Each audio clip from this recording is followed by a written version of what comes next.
ধর্মীয় উপাসনালয় ও বাড়ি ঘরে হামলার অভিযোগ তুলে ৮ দফা দাবিতে শাহবাগে রাস্তা অবরোধ করে বিক্ষোভ করছে হিন্দু জাগরণ মঞ্চ। এই মুহূর্তে সেখানে আছেন রিপোর্টার ফারজানা আক্তার, সরাসরি যাচ্ছি তার কাছে।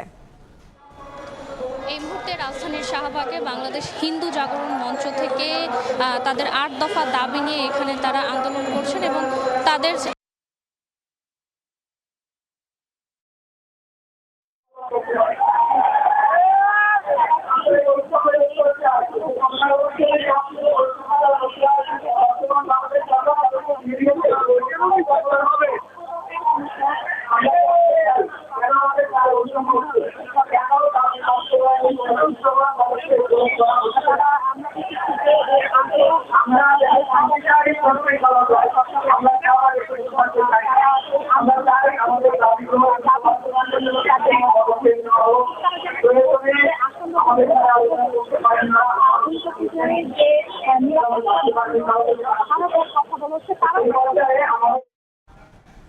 সরাসরি ছিলাম শাহবাগে।